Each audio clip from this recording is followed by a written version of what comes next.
দেখো, যখন team game pick আপে থাকে তখন অ্যাকচুয়ালি কি ধরনের খেলা ইস্টবেঙ্গল খেলতে পারে আমার মনে হয় আজকে আমরা প্রত্যেকে সেই ম্যাচ দেখেছি। এবং শুধুমাত্র যে এই ম্যাচটা, এই জয়টা টিম গেম এবং কষ্টার্জিত জয় তা নয়, এটা একটা মধুর বদলার ম্যাচ। কেন বললাম? তার এটাই রিজন যে ইস্টবেঙ্গল কেরালার কাছে তাদের ঘরের মাঠে 2-1 গোলে হেরেছিল। এবং এটা ইস্টবেঙ্গলের এই সিজনে আইএসএল এর সেকেন্ড লস ছিল। প্রথমে বেঙ্গালুরুর কাছে হেরেছিল বেঙ্গালুরু ঘরের মাঠে, তারপর কেরলার বিরুদ্ধে কেরলার ঘরের মাঠে হেরেছিল, এবং তারপর লাগাতার টানা 6টা ম্যাচ ইস্টবেঙ্গল হেরেছিল। প্রথম 7টা ম্যাচ থেকে ইস্টবেঙ্গল কোনো জয় পায়নি। কিন্তু তার থেকেও ইন্টারেস্টিং জায়গা হচ্ছে যে এটা ছিল প্রথম ম্যাচ ইস্টবেঙ্গলের এই সিজনে যেখানে ইস্টবেঙ্গল এগিয়ে গিয়েও ম্যাচ হেরেছিল। এই সিজনে এখনো অবধি ইস্টবেঙ্গল টোটাল 2টো ম্যাচে এগিয়ে গিয়ে হেরেছে। তার মধ্যে একটা ম্যাচ অবশ্যই ছিল এই কেরলা ম্যাচটা, তারপর একটা ডিজাস্ট্রাস রান চলেছিল এবং কার্লোস কোয়াদ্রাতে চলে যাওয়া, অস্কার ব্রুজোর আসা, কিছুটা ভালো সময় শুরু হওয়া, মাঝখানে আপ ডাউন, এবং আবার কিছুটা রিদিম ফিরে পাওয়ার চেষ্টা অস্কার ব্রুজো করছেন। তো এই সময়টাতে মাঝখানে জাস্ট একটা ম্যাচে ইস্টবেঙ্গল লিড নিয়েছিল, জিততে পারেনি, সেটা ওড়িশা ম্যাচ ছিল। আর তার আগে এই কেরালার ম্যাচটা ছিল সেই লাস্ট ম্যাচ যেখানে ইস্টবেঙ্গল লিড নিতে পেরেছিল। তারপর কার্লোস কোয়াদ্রাতের কোচিংয়ে বা মোটামুটি অস্কার ব্রুজো আসা স্তক এবং ভুটান যাওয়া স্তক ইস্টবেঙ্গল আর কোনো ম্যাচে লিড নিতে পারেনি। জেতা তো দূরের কথা, লিডও নিতে পারেনি। তো কোথাও একটা মধুর বদলার ম্যাচ আজকে ইস্টবেঙ্গলের জন্য। টিম গেমের রেজাল্ট, টিম গেমের জয় আজকে ইস্টবেঙ্গলের জন্য। বেশ কিছু পয়েন্টস রয়েছে, কথা বলতে হবে। অস্কার ব্রুজো একটা বড় চ্যালেঞ্জ নিয়েছেন। দেখো, আমরা জানি না ইস্টবেঙ্গল এই সিজনে চ্যাম্পিয়ন তো হতে পারবে না, বাদ দিচ্ছি। ইস্টবেঙ্গল রানার্স আপ হতে পারবে না লিগ শিল্ডের নিরিখে। ইস্টবেঙ্গল টপ 6-এ যেতে পারবে কিনা একটা বড় ডাউটের সামনে রয়েছে। তাহলে ইস্টবেঙ্গলের করে দেখানোর মতো কি বাকি রয়েছে? না, অবশ্যই শুরু থেকে যে কোথাও এক্সপেকটেশনটা ছিল, শুরু থেকে যে কোথাও একটা আশা ছিল যে এইবারের ইস্টবেঙ্গলের রেজাল্ট, ইস্টবেঙ্গলের এইবারের পারফরমেন্স অনেক বেটার হবে, সেটা হয়নি। কিন্তু শেষটা যেন অন্তত ভালো হতে পারে। অস্কার ব্রুজোর কাছে যে চ্যালেঞ্জটা রয়েছে, অস্কার ব্রুজোর সামনে যে হার্ডেলসগুলো রয়েছে, সেটা যদি তিনি প্রপারলি আস্তে আস্তে আস্তে আস্তে ধরে ধরে এগিয়ে যেতে পারেন, বা কোথাও ইস্টবেঙ্গলকে একটা ভালো পজিশনে, ভালো পয়েন্টসে তিনি যদি সিজন শেষ করাতে পারেন, তাহলে অবশ্যই যে জায়গা থেকে তিনি ইস্টবেঙ্গলের হাল ধরেছিলেন সেখান থেকে যে অনেকটা বেটার জায়গাতে তিনি সিজন শেষ করবেন, এটা অন্তত পক্ষে তিনি নিজের ক্ষেত্রে বা ইস্টবেঙ্গলের ওই খারাপ সময় থেকে ভালোতে ফিরে আসার ক্ষেত্রে একটা মার্কেবল বা রিমার্কেবল ব্যাপার তৈরি হতে পারে। এটা আপাতত ইস্টবেঙ্গল বা অস্কার ব্রুজোর লাস্ট পাওনার রয়েছে। এবং অবশ্যই তার থেকেও বেশি ইম্পর্টেন্ট আমি বলবো যে এফসি চ্যালেঞ্জ লিগ রয়েছে, সেখানে নকআউট টুর্নামেন্ট রয়েছে, বাদ দিচ্ছি, সেগুলো নিয়ে পরে কথা বলা যাবে। প্রসঙ্গে আসি আজকের ম্যাচটা। এই ম্যাচটাতে স্টার্টিং 11 নামানোর সময় যে জিনিসটা আমরা লক্ষ্য করলাম যে জিকসন সিংকে রাইট ফুল ব্যাকে খেলতে, যেখানে জিকসন কোনোদিনও রাইট ফুল ব্যাকে খেলেনি নিজের কেরিয়ারে। সিচুয়েশন কেন?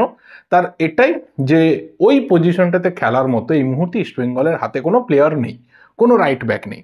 আগের ম্যাচটা নন্দকুমার শেখর খেলেছিল, খারাপ খেলেছিল আমি বলবো না, মোটামুটি পারফরমেন্স ছিল, কিন্তু তার 4টে ইয়েলো কার্ডের জন্য আজকে সে সাসপেন্ড, এবং সেখানে জিকসনকে খেলাতে হচ্ছে। এবং এখানে কোথায় ভাগ্যের পরিহাস দেখো, আজকে জিকসনও কিন্তু ইয়েলো কার্ড দেখে পরের ম্যাচটা সাসপেন্ড হয়ে গেল। তো কোথাও এই যে এক একটা প্লেয়ারকে এক একটা ম্যাচে না পাওয়া, বা ভাইটাল প্লেয়ারদেরকে এক একটা ম্যাচে না পাওয়া, এখান থেকে কিন্তু অস্কার ব্রুজো বেরিয়ে আসতে পারছেন না। বাট তারপরেও দেওয়ালে পিঠ ঠেকে যাওয়ার পরেও তিনি যেভাবে এই টিমটাকে নিয়ে ফাইট করেছেন, সেটা একটা বিরাট বড় ক্রেডিটেবল জব অন্ততপক্ষে আমি বলতে পারি।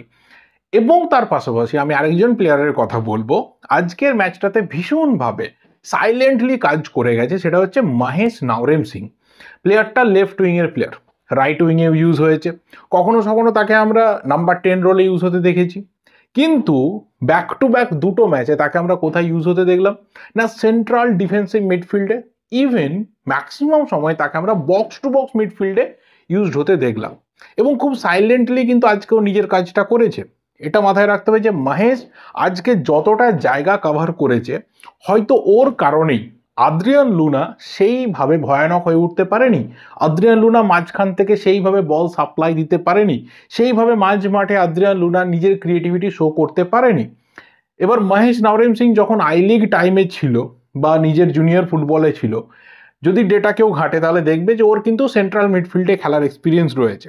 কিন্তু সেটা অবশ্যই বিভিন্ন সময় পরীক্ষা নিরীক্ষার ভিত্তিতে, এই ধরনের চাপের মুহূর্তে না। আজকে যদি যে কোনো গিভেন ডেতে কোনো কোচকে দেওয়া হয় যে তুমি মাহেশকে কোথায় ইউজ করবে, ডেফিনেটলি তাকে অ্যাটাকে, তাকে উইং দিয়ে ইউজ করবে।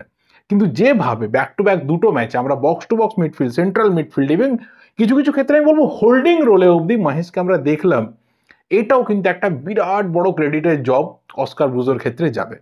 থার্ড যে প্লেয়ারকে নিয়ে কথা বলবো সেটা হচ্ছে নিশু কুমার। নিশু কুমার আজকে খুব বেশি ওভারল্যাপে যায়নি, ইভেন বেশিরভাগ সময় যায়নি বললেই মানে ঠিক হবে, কারণ ওই জায়গাতে ডান দিক থেকে কিন্তু কোরো সিং অ্যাটাকগুলো করে। নিশু খুব সাইলেন্টলি ডিফেন্সের কাজ করেছে, খুব দারুণভাবে কিন্তু হিজাজি মাহেরকে এবং লালচুং নুঙ্গাকে কন্টিনিউয়াসলি ও কভার দিয়ে গেছে।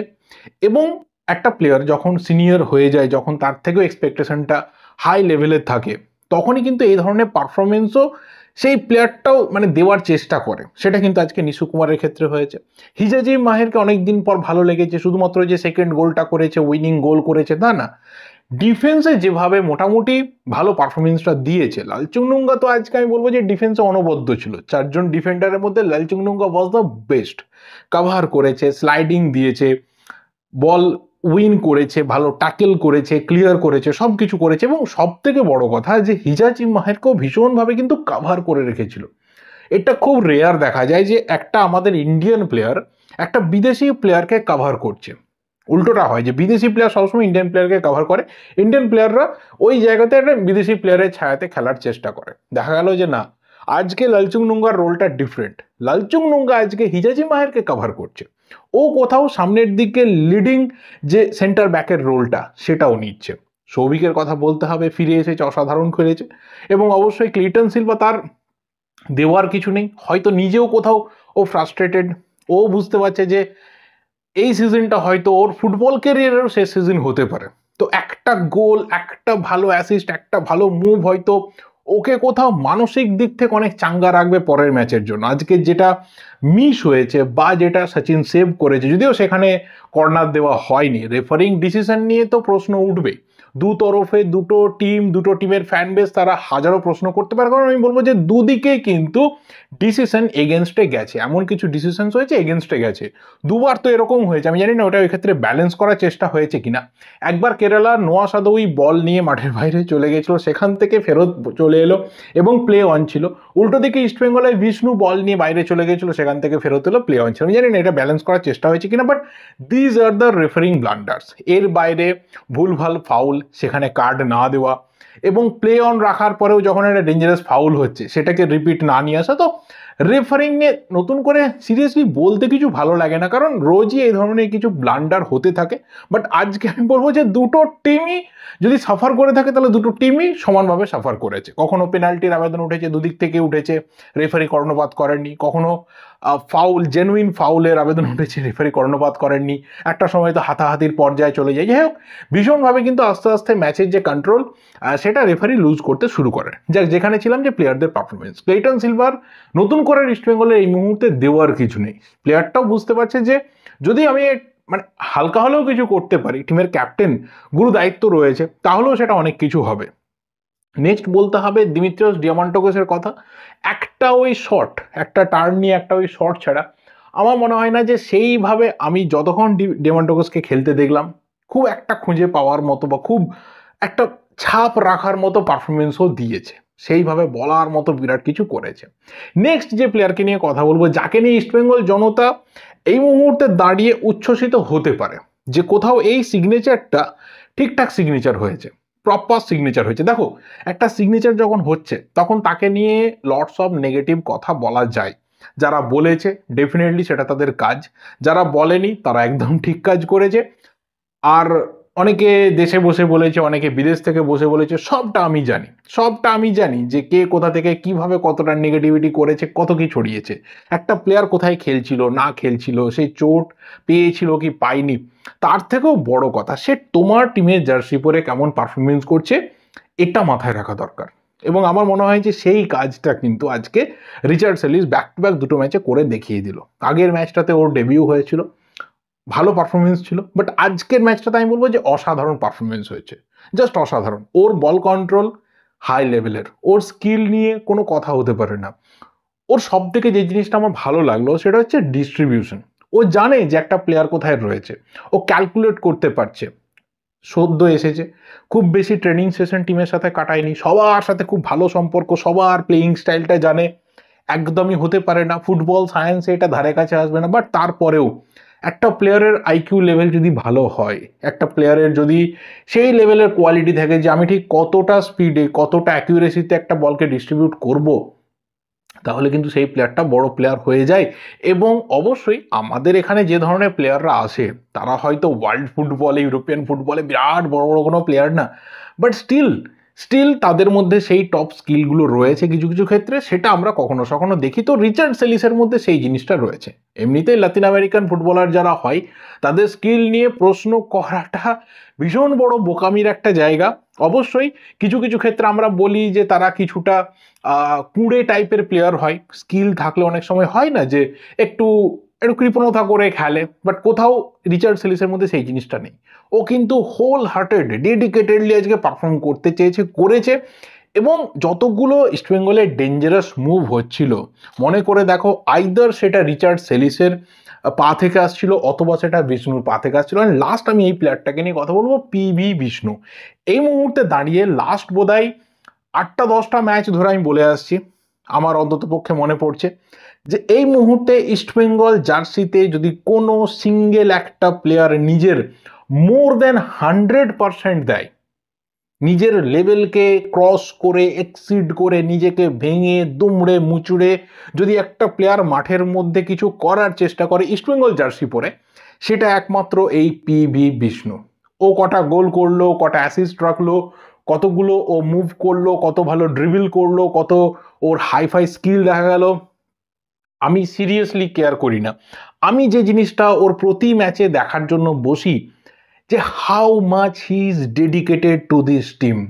এই মুহূর্তে দাঁড়িয়ে প্রত্যেকে যখন নিজের নিজের জায়গা থেকে সবসময় পারফরমেন্স দিতে পারছে না বা সেই কনসিস্টেন্সি দেখা যাচ্ছে না, সেখানে দাঁড়িয়ে এই একটা ছেলে যে প্রতিটা ম্যাচে নিজেকে ছাপিয়ে যাচ্ছে, নিজের স্কিলকে, নিজের ডিস্ট্রিবিউশনকে, নিজের ডিসিশন মেকিং, যেটা নিয়ে বারবার বলেছি যে ওকে ডিসিশন মেকিংটা অনেক বেটার করতে হবে, আজকে কিন্তু সেটা করেছে।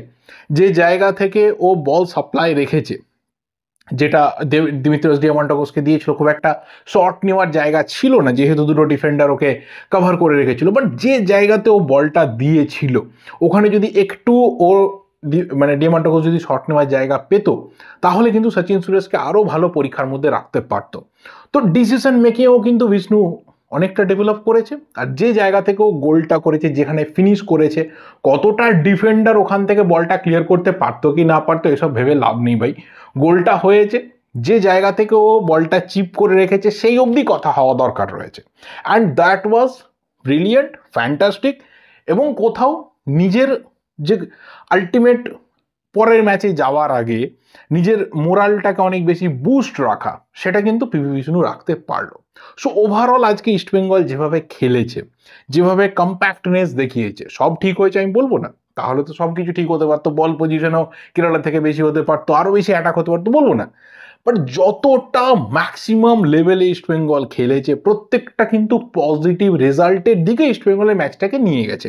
কেরালার বিশেষ কিছু করার ছিল না, কেরালা পুরোপুরি ওয়ান ম্যান টিম হয়ে প্রায় দাঁড়িয়ে গেছে যে নোয়া সাদৌই যা করবে এই টিমটা সেভাবে চলবে, সেইভাবে কোনো মাঝখান থেকে ক্রিয়েটিভিটি নেই।